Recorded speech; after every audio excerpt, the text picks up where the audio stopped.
Hi all, അസ്സലാമു അലൈക്കും, good evening, welcome back to news world. വളരെ ഈസി ആയിട്ട് വളരെ കുറച്ച് ഇൻഗ്രീഡിയൻസ് വെച്ചിട്ട് തയ്യാറാക്കാൻ പറ്റിയ നല്ലൊരു ഇഫ്താർ റെസിപ്പിയുമായിട്ടാണ് ഞാൻ നിങ്ങൾക്ക് മുന്നിൽ വന്നത്. മറ്റൊന്നുമല്ല, പൊട്ടാറ്റോ ക്രോക്കറ്റ്സിൻ്റെ റെസിപ്പിയാണ്. അപ്പോൾ നമുക്കതിലേക്ക് പോകുന്നതിന് മുമ്പ് എൻ്റെ ചാനൽ ആദ്യമായിട്ടാണ് ആരെങ്കിലും കാണുന്നതെങ്കിൽ, അല്ലെങ്കിൽ ഇതുവരെ സബ്സ്ക്രൈബ് ചെയ്തിട്ടില്ല എങ്കിൽ പ്ലീസ് ഒന്ന് സബ്സ്ക്രൈബ് ചെയ്യുക. ഫ്രണ്ട്സിനും റിലേറ്റീവ്സിനും ഷെയർ ചെയ്ത് ലൈക്ക് ചെയ്യുക, കമൻറ്റ് ചെയ്യുക. സബ്സ്ക്രൈബ് ചെയ്യുന്നതിനോടൊപ്പം കാണുന്ന ആ കുഞ്ഞു ബെല്ലൈക്കൺ കൂടി ഒന്ന് ക്ലിക്ക് ചെയ്താൽ ഞാൻ വീഡിയോസ് ഇടുമ്പോൾ പെട്ടെന്ന് തന്നെ നിങ്ങൾക്ക് നോട്ടിഫിക്കേഷൻ ലഭിക്കുന്നതാണ്. ക്രോക്കറ്റ്സ് റെഡിയാക്കാൻ വേണ്ടി ഞാനിവിടെ 3 വലിയ പൊട്ടാറ്റോ പുഴുങ്ങി തൊലിയൊക്കെ കളഞ്ഞു വെച്ചിട്ടുണ്ട്. ആദ്യം നമുക്കിതൊന്ന് നന്നായിട്ട് കട്ടയില്ലാതെ മാഷ് ചെയ്തെടുക്കണം. എന്നതിന് ശേഷം ഞാൻ ബാക്കി ഇൻഗ്രീഡിയൻസൊക്കെ പറഞ്ഞുതരാം. ഇനി ഇതുപോലെ നന്നായിട്ട് മാഷ് ചെയ്തെടുക്കുക. മാഷർ തന്നെ വേണമെന്നൊന്നുമില്ല കേട്ടോ, കൈ വെച്ചിട്ട് തന്നെ നല്ല സോഫ്റ്റായിട്ട് മാഷ് ചെയ്തെടുത്താലും മതി. അതേ രീതിയിൽ നല്ല സോഫ്റ്റായിട്ട് കട്ടയില്ലാതെ കിട്ടണമെന്ന് മാത്രം.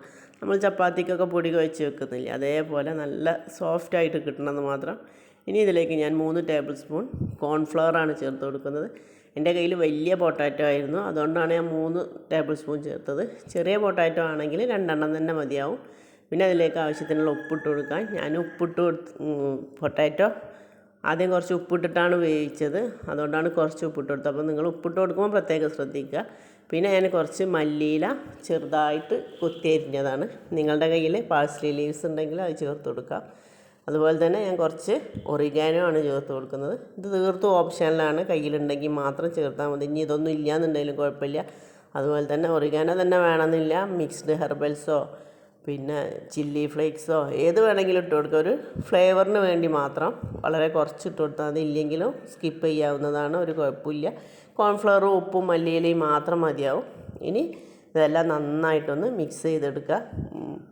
പൊട്ടാറ്റോയിലേക്ക് കോൺഫ്ലവറും ഉപ്പും മല്ലിയിലൊക്കെ ഒരേ രീതിയിൽ എത്തുന്ന രീതിയിൽ മിക്സ് ചെയ്ത് എടുത്ത് വെച്ചിട്ടുണ്ട്. അപ്പോൾ ഇതിൽ എടുത്ത് വെച്ചത് കുറച്ച് മൊസറല്ല ചീസാണ്. നിങ്ങളുടെ കയ്യിൽ ചീസ് ഗ്രേറ്റ് ചെയ്യാത്തതാണെന്നുണ്ടെങ്കിൽ പീസാക്കിയിട്ട് ചീസ് മുറിച്ചെടുത്താൽ മതി. എൻ്റെ കയ്യിൽ ഓൾറെഡി ഗ്രേറ്റ് ചെയ്തതുള്ളതുകൊണ്ടിട്ടാണ് ഞാനിങ്ങനെ ഗ്രേറ്റ് ചെയ്തെടുത്തത്. പീസ് വെക്കുന്നതായിരിക്കും കുറച്ചുകൂടി എളുപ്പം. ഇനി ഇതുപോലെ ചെറിയൊരു ഉരുളകളാക്കി എടുത്തിട്ട് കൈവെള്ളയിൽ വെച്ചിട്ട് പരത്തിയെടുക്കുക. അഥവാ കൈവെള്ളയിൽ ഒട്ടി പിടിക്കുന്നുണ്ട് എങ്കിൽ കുറച്ച് ഓയിൽ തടവി കൊടുത്താൽ മതി. എന്നിട്ട് നമ്മൾ കൽമാസിനും ഉന്നക്കായക്കൊക്കെ റെഡിയാക്കി എടുക്കുന്നില്ല, അതേ രീതിയിൽ കൈവെള്ളയിൽ വെച്ച് പരത്തിയിട്ട് ചീസ് നടുവിൽ വെച്ച് കൊടുക്കുക. പീസാണെന്നുണ്ടെങ്കിൽ ഓരോ പീസ് എടുത്തിട്ട് ഇപ്പോൾ ഇതിൽ ഞാൻ ചെയ്യുന്ന പോലെ ഓരോ പീസ് വെച്ച് കൊടുക്കുക.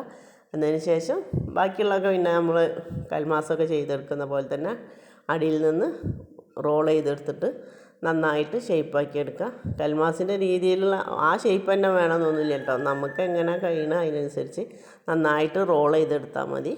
ഞാൻ ഇപ്പോൾ ഇതിൽ കാണിക്കുന്ന പോലെ എല്ലാം ഫില്ല് ചെയ്യുക. എന്നിട്ട് ഗ്യാപ്പില്ലാതെ ഫില്ല് ചെയ്തെടുക്കുക, അല്ലെങ്കിൽ ചീസ് പുറത്ത് മെൽറ്റായി പോകട്ടോ, അത് പ്രത്യേകം ശ്രദ്ധിക്കണം. നന്നായിട്ട് ഗ്യാപ്പില്ലാതെ ഇതേപോലെ നന്നായിട്ട് ഉരുട്ടിയെടുക്കുക. ഷേപ്പൊക്കെ നിങ്ങൾക്ക് നിങ്ങളുടെ ഇഷ്ടത്തിനനുസരിച്ച് തീരുമാനിക്കാം കേട്ടോ. ഞാൻ ഈ ഒരു ഷേപ്പിലാണ് ഉണ്ടാക്കിയെടുക്കുന്നത്. എന്നിട്ട് നന്നായിട്ടൊന്ന് ഉരുട്ടിയെടുത്തിട്ട് ഇതേപോലെ തന്നെ ബാക്കിയുള്ളതൊക്കെ ചെയ്തെടുക്കാം. അതിനിടയിൽ എൻ്റെ ചാനൽ ആദ്യമായിട്ടാണ് ആരെങ്കിലും കാണുന്നതെങ്കിൽ, അല്ലെങ്കിൽ ഇതുവരെ സബ്സ്ക്രൈബ് ചെയ്തിട്ടില്ല എങ്കിൽ പ്ലീസ് ഒന്ന് സബ്സ്ക്രൈബ് ചെയ്യുക. ഫ്രണ്ട്സിനും റിലേറ്റീവ്സിനൊക്കെ ഷെയർ ചെയ്ത് ലൈക്ക് ചെയ്യുക, കമൻറ്റ് ചെയ്യുക. നിങ്ങളുടെ സപ്പോർട്ടുണ്ടെങ്കിൽ എനിക്ക് ഇനിയും പുതിയ ഓരോ വീഡിയോസുമായിട്ട് നിങ്ങളുടെ മുന്നിലേക്ക് വരാൻ കഴിയുള്ളൂ. അതുകൊണ്ട് പ്ലീസ് ഡു സബ്സ്ക്രൈബ്. ഇനി ഇതേ രീതിയിൽ തന്നെ ബാക്കിയുള്ളതൊക്കെ ചെയ്തെടുക്കാം. ഞാൻ ഒന്നും കൂടി ഇതേപോലെ കാണിച്ചു തരാം. ഒരുപാട് കട്ടിയിലൊന്നും എടുക്കണ്ട കേട്ടോ, വളരെ ചെറുതായിട്ട് തന്നെ എടുത്താൽ മതി. കട്ടിയാവുമ്പോൾ പൊട്ടാറ്റോ ഒരുപാട് കൂടുതലായി തോന്നും, ചീസ് വളരെ കുറച്ചുള്ള പോലെ തോന്നും. അതുകൊണ്ട് വളരെ ചെറിയ രീതിയിൽ നമ്മുടെ കൈവെള്ളയിൽ വെക്കാൻ പറ്റിയ രീതിയിൽ അധികം കട്ടിയില്ലാതെ ചെയ്തെടുക്കാം. അപ്പോഴായിരിക്കും കുറച്ചും കൂടി ടേസ്റ്റ് ഉണ്ടാവുക. ഇനി ഇതേ രീതിയിൽ തന്നെ ബാക്കിയുള്ളതൊക്കെ കംപ്ലീറ്റ് ആക്കി എടുത്തിട്ട് ഞാൻ ബാക്കിയുള്ളത് കാണിച്ചു തരാം. ഇപ്പോൾ എല്ലാ പൊട്ടാറ്റോയും ഞാൻ ഇതേ രീതിയിൽ ചെറുതാക്കിയിട്ട് റോൾ ചെയ്തെടുത്തിട്ടുണ്ട്. ഇനി നമുക്കിതൊന്ന് കുറച്ച് മൈദപ്പൊടി എടുത്തിട്ട് ജസ്റ്റ് ഒന്ന് കോട്ട് ചെയ്തെടുക്കണം. ഇതേ രീതിയിൽ നന്നായിട്ട് കോട്ട് ചെയ്തെടുക്കുക. അഥവാ അധികമുള്ള പൊടി അതിന്മേൽ നിന്ന് ഇതേപോലെ ചെറുതായിട്ടൊന്ന് തട്ടിയെടുത്താൽ മതി. ഇനി ഇതേപോലെ തന്നെ ബാക്കിയുള്ളതൊക്കെ കംപ്ലീറ്റ് ആയിട്ട് ചെയ്തെടുത്ത ശേഷം ഒരു അരമണിക്കൂറോളം നമുക്കിതൊന്ന് ഫ്രീസറിൽ വെച്ച് തണുപ്പിച്ചെടുക്കാം. ഒരു 20 ടു അരമണിക്കൂറോളം ഒന്ന് ഫ്രീസറിൽ വെച്ചിട്ടൊന്ന് തണുപ്പിച്ചെടുക്കാം. ഞാൻ 20 മിനിറ്റോളം ഫ്രീസറിൽ വെച്ച ശേഷം പുറത്തെടുത്തിട്ടുണ്ട്.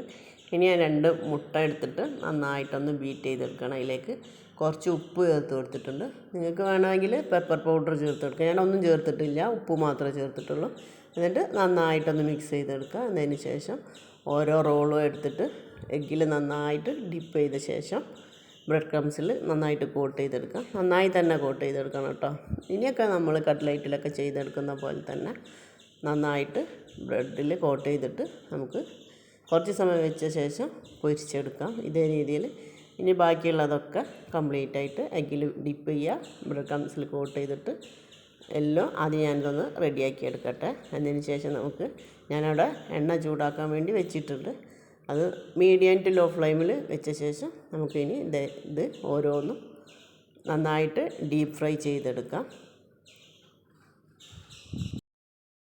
ഞാൻ ചൂടാക്കാൻ വെച്ച എണ്ണ നന്നായിട്ട് ചൂടായിട്ടുണ്ട്. ഇനി നമുക്ക് ഇതിലേക്ക് ഓരോന്നും ഇട്ട് കൊടുത്തിട്ട് ഫ്രൈ ചെയ്തെടുക്കാം. നല്ല ഒരു ഗോൾഡൻ ബ്രൗൺ കളറാവുന്നത് വരെ ഫ്രൈ ചെയ്തെടുക്കാം. നിങ്ങൾക്ക് വേണമെങ്കിൽ ഫ്രൈ പാനിലും ചെയ്തെടുക്കട്ടെ. ഞാൻ ഡീപ്പ് ഫ്രൈ ചെയ്യുന്നതൊക്കെ ഇതുപോലെ കുനിഞ്ഞുള്ളൊരു ഇതിലാണ്, ചീനച്ചട്ടി പോലത്തെ സംഭവത്തിലാണ് ചെയ്തെടുക്കുക. അതാകുമ്പോഴാണ് കുറച്ചുകൂടി കംഫർട്ടബിളായിട്ട് എനിക്ക് തോന്നാറുള്ളത്. നിങ്ങൾക്ക് നിങ്ങളുടെ ഇഷ്ടത്തിനനുസരിച്ച് ചെയ്യാം. ഇതേ രീതിയിൽ ഗോൾഡൻ ബ്രൗൺ ആവുന്നത് വരെ നന്നായിട്ട് ഫ്രൈ ചെയ്തെടുക്കുക. ഇനി ഇതേ രീതിയിൽ ബാക്കിയുള്ളതൊക്കെ ചെയ്തെടുക്കട്ടെ. അപ്പോൾ അതെല്ലാ പൊട്ടാറ്റോ ക്രാക്കറ്റ്സും ഞാൻ ഫ്രൈ ചെയ്തെടുത്തിട്ടുണ്ട്.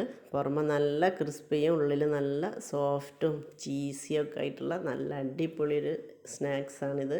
നിങ്ങളെല്ലാവരും ട്രൈ ചെയ്ത് നോക്കി ഫീഡ്ബാക്ക് എന്നെ അറിയിക്കുക. അപ്പോൾ പുതിയ വിഭവങ്ങളുമായി വീണ്ടും കാണും വരെ. അസ്സലാമു അലൈക്കും. Thanks for watching.